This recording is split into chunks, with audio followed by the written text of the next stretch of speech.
Bonjour tout le monde, je suis Chegma Zeynep. J'ai eu mon master en langues étrangères, spécialité langue française en didactique, à l'université de Gardeïa. Je vais présenter aujourd'hui un cours qui parle d'une nouvelle stratégie ou une nouvelle approche, c'est la pensée design. On va voir ensemble aujourd'hui comment rendre l'enseignement-apprentissage actif et amusant par la pensée design. C'est la pensée design, c'est le design thinking en anglais. Nous allons suivre ensemble ce plan.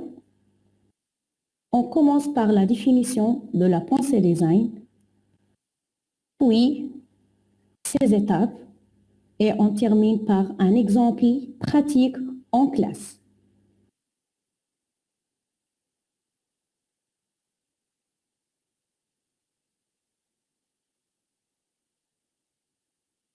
La définition de la pensée design.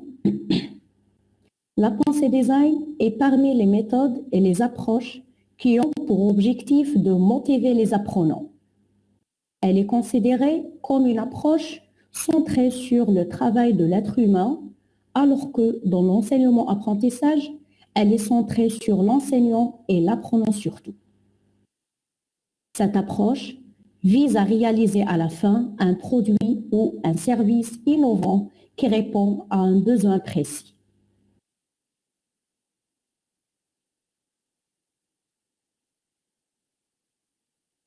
D'habitude, on a 1 plus 1 égale 2. Mais dans la pensée design, 1 plus 1 égale 3. Donc, l'apprenant a une idée et l'autre a une autre idée. Quand on va les jumeler, on va avoir une nouvelle idée, ça veut dire une troisième idée. Et c'est ça le principe de la pensée design. On passe aux étapes de la pensée design. La pensée design se fait en 7 étapes et on va les voir ensemble maintenant. On commence par définir, c'est identifier le problème. Ça veut dire l'enseignant ici va expliquer c'est quoi le problème. Quel est le problème figuré dans l'apprentissage des élèves. Donc après, ils vont chercher ensemble la définition de la problématique. Ils vont la fixer. Après, ils vont produire les idées et ils vont essayer d'illustrer ces idées par des prototypes. Ça veut dire c'est l'étape de prototyper.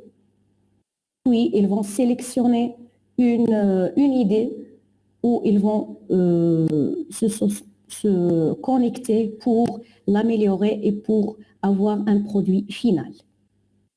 Après, c'est alimenter, ça veut dire ils vont mettre en place du projet cette idée. Apprendre ici, c'est la dernière étape.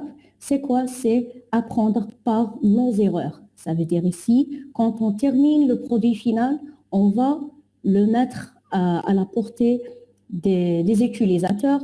Ils vont donner leur avis, ils vont donner leurs remarques pour améliorer le produit et ou le service. On passe. On va avoir un exemple pratique en classe. On peut utiliser la pensée design pour faciliter les points de langue. Par exemple, la grammaire, la conjugaison ou l'orthographe. Et ici, j'ai choisi un exemple d'une leçon de conjugaison. C'est les verbes du premier et du deuxième groupe à l'imparfait dans le programme de 5e année primaire. Nous avons formé des groupes selon les loisirs et les désirs.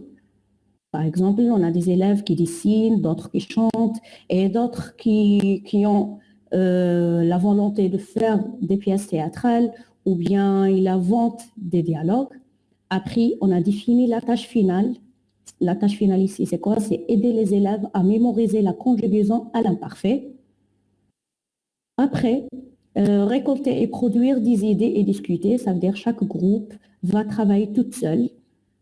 Chaque groupe a essayé de produire des idées, à donner son avis, à à mettre sa touche personnelle.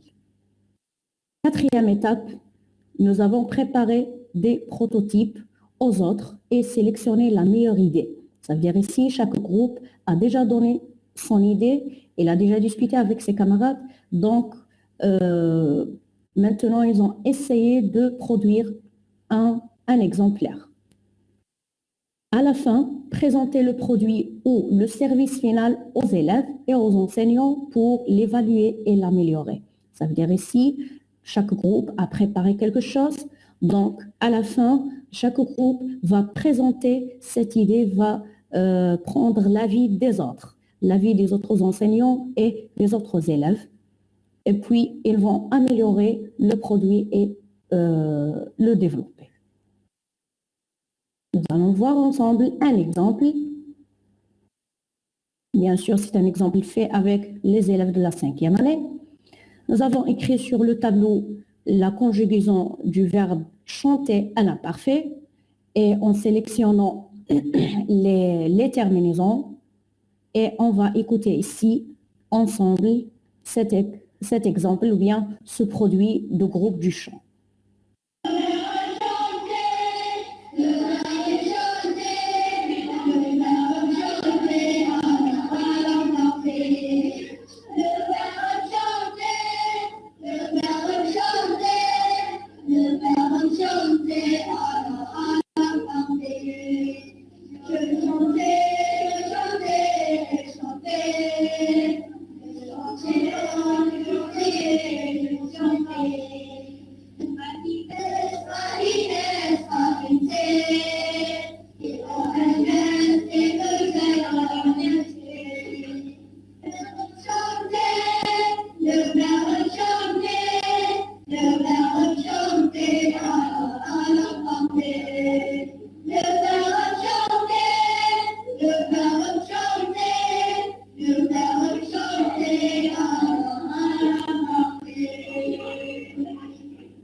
Bon, nous avons remarqué ici que cette chanson est populaire, elle est écoutée par tout le monde et les élèves maîtrisent bien cette mélodie, mais ils ont changé le contenu par la conjugaison du verbe chanter. Donc, les enseignants ont remarqué que cette méthode ou bien cette approche a eu ses fruits. Ça veut dire les élèves ont déjà bien mémorisé la conjugaison du verbe chanter à l'imparfait. Ils ont mémorisé aussi les terminaisons à l'imparfait. Donc, on peut utiliser cette approche dans l'enseignement apprentissage pour rendre l'apprentissage amusant et actif et aussi pour aider les élèves à dégager leur énergie et aussi pour les aider à utiliser les loisirs et les désirs au service de l'apprentissage. Merci pour votre attention et j'espère que vous avez apprécié, vous avez aimé ma présentation. Merci.